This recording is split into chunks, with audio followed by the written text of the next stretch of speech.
Hey everybody, this is Rydo, and the Spire is now open, so we can now do week 4, the final week of One Night in Karazhan. Let's hop into it and do it. So, I've been purchasing with my hard-earned gold, which it is quite hard to do these quests a lot of times to get this gold. So, we'll purchase the final week. I certainly would recommend everybody use gold and do quests versus actually paying. It's not been really worth it so far. It's been very easy the past 2 weeks, these boss battles. At last, the top of the tower. Find the right portal and bring back Medivh.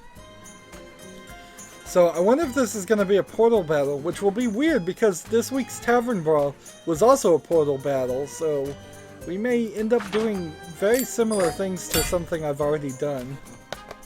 We're going to be taking on... Party guests in the Master's chambers! Keep out! the Shade of Aran. The top of the tower and an irritated ghost. He has a passive ability. Both players get spell damage +3. Ley lines. Well, this will be interesting because I'm playing with my Murloc deck this whole thing, as long as I can succeed with it, which is my Paladin Wild deck, if I remember correctly, yes. So, my Murloc deck doesn't really have any spells in it. So I'm giving quite an advantage to the opponent there. Uther versus the Shade of Aran. I'll teach you respect! So I will fight with honor. this, if I get this easily done in the first attempt, that kind of goes to show that it's just more proof that this is a really, really easy expansion. Alright. No loud music in my tower! Let's go ahead and greet him and see if he says anything Meet different. Aran, the curmudgeonly ghost. So let's go ahead and greet him. Well met. Out! Out!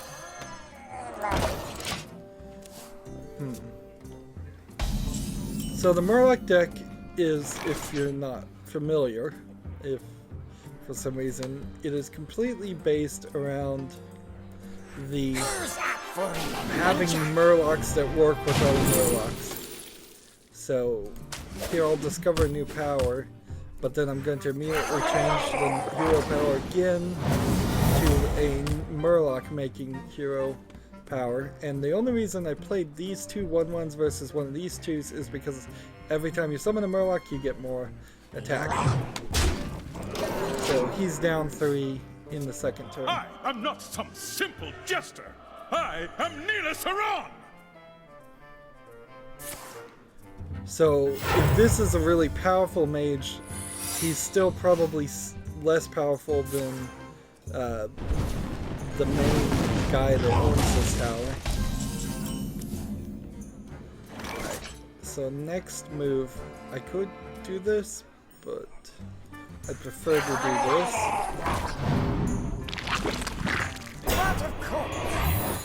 Let's see what this does. Burn, you hooligans! Interesting. That is an interesting spell. I haven't seen this. Flame Wrath. When an enemy attacks, deal 5 damage to all other enemies. Interesting. Excuse me, you are on fire. He's playing some cards that I have not seen before. I don't know if these are cards you can actually play. That was part of the problem with this week's Job's done. this week's Tavern Brawl, is it seemed like it was giving you The cards dragons have that you devoured the can't actually buffet, play. and now they're eyeing the Murlocs. Oh no. It's a bad time to be a Murloc, isn't it? He's playing a lot of mage cards.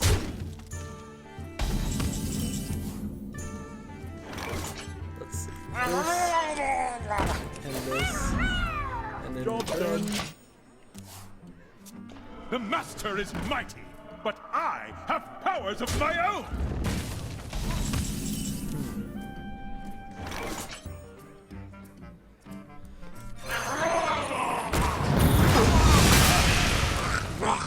guy does 2 damage to all non-Murloc cards. So that might be the beginning of turning things around here. Maybe, maybe not. So he's playing very controlled here. Make sure I don't have characters. Let's see. This. Job done. Here's our Murloc War Leader. He'll try and get rid of him so he doesn't buff all the other characters.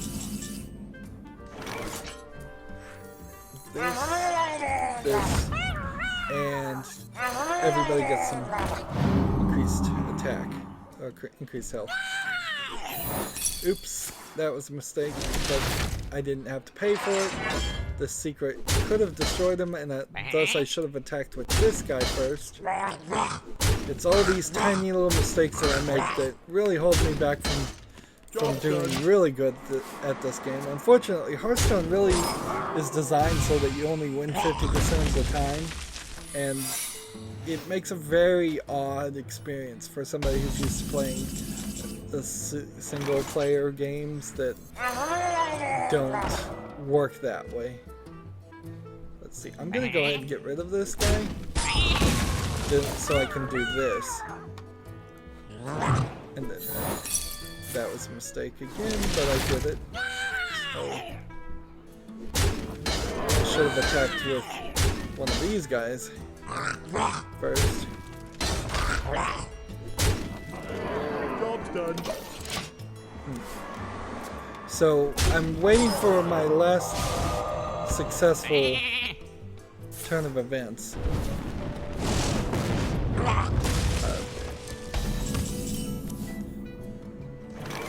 But he hasn't shown up yet, so attack it. He's out of cards, and he's gonna suffer as a mage doing a spell deck a lot more for not having cards versus what I have. Me being out of cards isn't that big of a deal. So we're trading blow for blow, and by all rights, I shouldn't win here, but I'm going to. You are on fire. This is the Midva's valet. Midva is the character I was thinking about. That we'll go ahead and kill this guy so we can play this. And now we have more than enough to win. 4, 8, plus another 10 is 18, plus another 10 is 28. 28 damage right here on this final blow, and that's usually how Murlocs win, is you have enough guys on the field to be able to do almost 30 damage in one turn. The portal's in the next room. We're just in time. So just in time, really. It's super easy. So we get the 2 mana, 2 attack, 3 health, Midva's Valet. Battlecry if you control a secret, deal 3 damage. If you were playing a secret mage, or a mage with a lot of secrets deck, then this would work, yeah. It seems like it's a decent card. Although, you do have to consider, if you're playing this usually on your second turn, what 1 mana secrets does the mage really have? And I'm not sure the mage really does have any 1 mana secrets. So you may never actually use its battle cry. So then you may just need to ignore its battle cry and say, well, this is a decent 2 mana, 2 attack, 3 health. We also get the 1 mana, 1 attack, 3 durability weapon. The Spirit Claws has plus 2 attack when you have spell damage. And I assume this is a mage weapon, or maybe it's a common weapon. It's kind of hard to tell.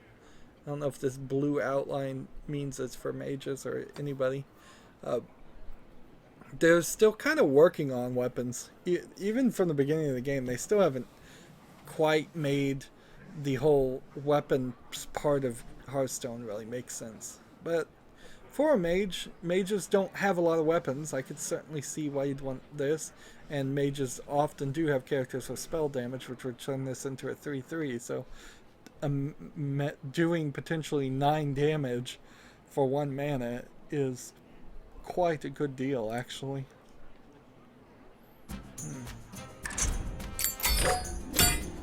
Well, so that was the first battle. Pretty easy. Like I said, no reason really the Murloc should have won there, but it did. We'll be back in the next recording in a few minutes. That's it for this recording. I end all my episodes the same way. I ask you to like, share, subscribe, comment if you want to, and watch every second of my videos. All of that helps me with YouTube, tells them that my videos are worth watching. If you want to support me even further than that, you can click on my name Rydo. That gets you to my main YouTube page. On the right is a blue button that says support this channel. You can click that and make a donation. Also on my main YouTube page is a playlist tab. You can find playlists for every game I've covered, including a special playlist just for One Night in Karazhan if you want to catch up. And then down below in the description box, I have links to all my social media sites, so please follow and friend me on Facebook, Twitter, Tumblr, Google+. Friend me on Steam, and friend me here on battle.net. All those links are down below. Thank you for watching. Have a good evening.